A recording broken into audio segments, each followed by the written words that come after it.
Welcome to my YouTube channel learning ups.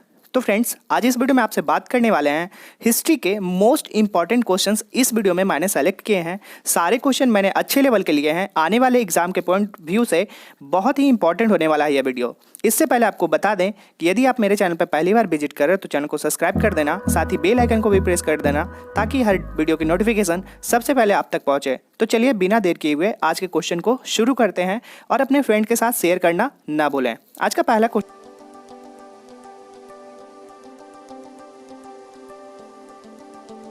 है, राष्ट्रकूट वंश की स्थापना किसने की थी? राष्ट्रकूट वंश की स्थापना किसने की थी? अगर इसका आंसर आपको पता होगा तो आप कमेंट बॉक्स में इसका जवाब देंगे। साथ ही साथ आपको आंसर भी बताएंगे और कुछ एक्स्ट्रा पॉइंट्स को भी डिस्कस करेंगे। वीडियो को लास्ट तक बने रहिएगा। राष्ट्रकूट वंश की स्थापना किया गया था दंतीदुर्ग के द्वारा, यानी कि इस क्वेश्चन का राइट आंसर है option A is the right answer. Dantidurga के द्वारा इसकी स्थापना की गई थी। इसकी स्थापना 8वीं सदी में की गई थी।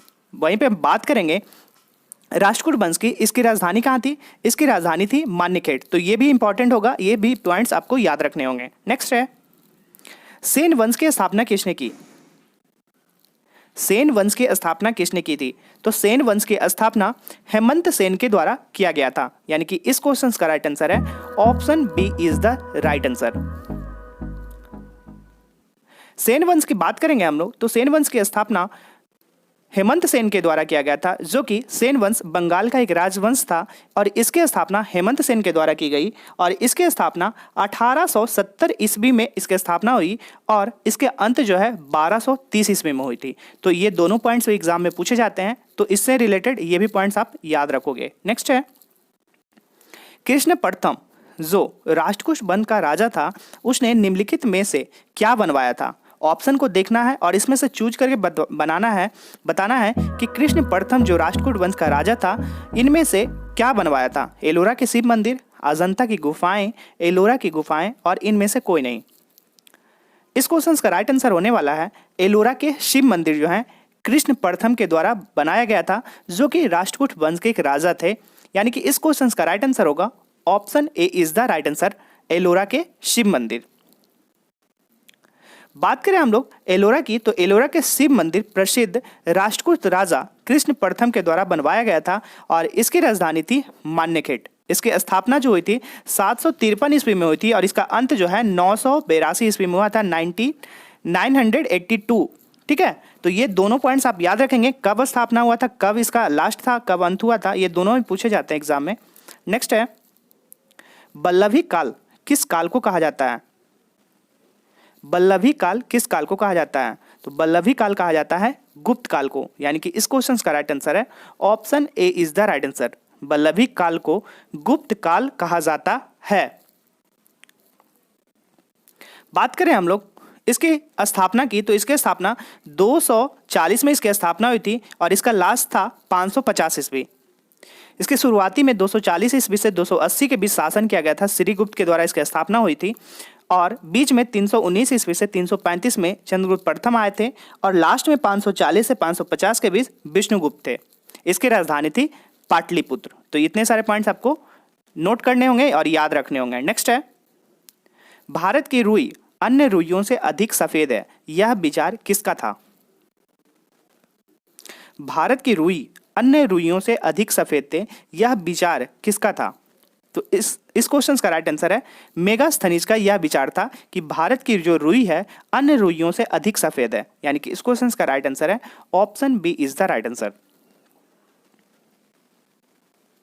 मेगास्थनीज की बात करें तो मेगास्थनीज सेल्यूकस के द्वारा नियुक्त किया गया चंद्रगुप्त मौर्य के दरबार में एक राजदूत था और उसने इंडिका नामक भी पुस्तक लिखी थी। क्वेश्चन ये भी बहुत बार एग्जाम में आया है, बहुत बार रिपीट हो चुका है। इंडिका पुस्तक किसके द्वारा लिखी गई है? तो मेगास्थनीज के द्वारा लिखा गया है इंडिका नामक पुस्तिका। नेक्स्ट है, गुप्त राजाओं में से कौन से सिक्के चलवाए थे? गुप्त राजाओं ने कौन से सिक्के चलवाए थे? बताना है दिनार, ड्रम, रूपक या स्वर्ण। तो गुप्त राजाओं के द्वारा इनमें से जो सिक्के चलवाए गए थे ये थे आपका दिनार और स्वर्ण। कौन सा था? दिनार और स्वर्ण के सिक्के, यानी कि option D is the right answer. 1 और 4 जो होगा इसका राइट होगा। दो सिक्के चलवाए थे, एक था दिनार, एक स्वर्ण था। दिनार की बात करें तो जो कि रोमन साम्राज्य की नकल पे चलवाया गया था दिनार, और स्वर्ण जो था सोने और चांदी के का बना शुद्ध भारतीय सिक्का था, जिसको स्वर्ण सिक्का बोलते हैं। नेक्स्ट है, कुषाणों ने किसके सिक्के चलवाए थे? कुषाणों के द्वारा किसके सिक्के चलवाए गए थे? सोने के, चांदी के, तांबे के या उपयुक्त ऑल ऑफ दिस? तो कुषाणों के द्वारा जो सिक्के चलवाए गए थे वे थे इनमें से सभी। Option D is the right answer. सोने के भी सिक्के कुषाण के समय में चले थे, चांदी के और तांबे के, तीनों टाइप के सिक्के जो हैं कुषाण के राज्य में चले थे। Option D is the right answer. बात करें हम लोग कुषाणों की, तो कुषाणों ने सोना, चांदी और तांबे के सिक्के चलवाए, जो कि कुषाणों को तुषारी लोग भी कहा जाता है। क्या कहा जाता है? तुषारी लोग। ये भी आते हैं एग्जाम में, कुषाणों को क्या कहा जाता है? तुषारी लोग। तो ये याद रखेंगे। नेक्स्ट है, अंतिम मौर्य सम्राट कौन सा था? क्वेश्चन नंबर 8 है, अंतिम मौर्य सम्राट कौन सा था? अंतिम मौर्य सम्राट की बात करें तो अंतिम मौर्य सम्राट था बृहद्रथ। यानी किस क्वेश्चन का राइट आंसर है? Option B is the right answer. अंतिम मौर्य सम्राट बृहद्रथ था, जिसे उसके सेनापति पुष्यमित्र शुंग ने मारकर शुंग राज की स्थापना की थी। ये नाम इंपॉर्टेंट होगा, तो आप ये भी याद रखेंगे। पूछा जाता है कि मौर्य सम्राट जो बृहद्रथ था उसका सेनापति का क्या नाम था? तो Pushyamitra Shunga is the right answer. Pushyamitra Shunga ने सम्राट बृहद्रथ का हत्या कर करके शुंग राज की स्थापना की थी। तो इतने सारे पॉइंट्स आपको याद रखने हैं। नेक्स्ट है 9 नंबर, अभिधम्म ने कथा वस्तु के बारे में किसने लिखा? अभिधम्म में कथा वस्तु के बारे में किसने लिखा? अभिधम्म में कथा वस्तु के बारे में लिखा है मोगलीपुत्र तीसस ने। क्या नाम है? मोगलीपुत्र तीसस। यानी कि इस क्वेश्चन का राइट आंसर है option C is the right answer. Moggaliputta Tissa के द्वारा अभिधम्म में कथा वस्तु के बारे में लिखा गया है। यानी कि इस क्वेश्चन का राइट आंसर है ऑप्शन सी। बात करें हम लोग मोगलीपुत्र तीसस की, वो बौद्ध धर्म के भिक्षु हैं और विद्वान भी थे। इनकी बात करेंगे तो वह अशोक के आध्यात्मिक गुरु भी थे और अशोक के पुत्र महेंद्र के आध्यात्मिक गुरु भी रह चुके हैं। तो इतने सारे पॉइंट्स आपको याद रखने होंगे। नेक्स्ट है, किस यज्ञ में वैदिक काल में सूरा का प्रयोग किया जाता था? किस यज्ञ में वैदिक काल में सूरा का प्रयोग किया जाता था? तो यज्ञ का नाम है श्रोत्रामणि। श्रोत्रामणि नाम की यज्ञ होती थी और वैदिक काल में शूरा का प्रयोग किया जाता था। यानी कि इस क्वेश्चन का राइट आंसर है option A is the right answer. वैदिक काल में श्रोत्रामणि यज्ञ से सूरा का प्रयोग किया जाता था। क्या नाम है? श्रोत्रामणि। मोस्ट इंपॉर्टेंट नाम है, याद रखेंगे। 10 राजाओं का युद्ध किस नदी के किनारे हुआ है? 10 राजाओं का युद्ध किस नदी के किनारे हुआ है? तो 10 राजाओं का युद्ध पुरुषनी नदी के किनारे हुआ है। यानी कि इस क्वेश्चन का राइट आंसर है option A is the right answer. 10 राजाओं का युद्ध पुरुषनी नदी के किनारे हुआ है। इनमें से भरत जन के राजा सुदास ने 10 राजाओं के संघ को हराया था। यानी कि 10 राजाओं को जो है एक साथ हराया था भारत जन के राजा, जिनका नाम था सुदास। नेक्स्ट है 12 नंबर है, सोमपुरी विश्वविद्यालय की स्थापना किसने की थी? सोमपुरी विश्वविद्यालय की स्थापना धर्मपाल के द्वारा की गई थी। यानी कि इस क्वेश्चन का राइट आंसर है option C is the right answer. Sompuri विश्वविद्यालय की स्थापना बंगाल के पाल वंशी राजा धर्मपाल और इनके द्वारा सोमपुरी विश्वविद्यालय की स्थापना फाउंडेड की गई थी। 13 है, रामपाल ने किस विश्वविद्यालय की स्थापना की थी?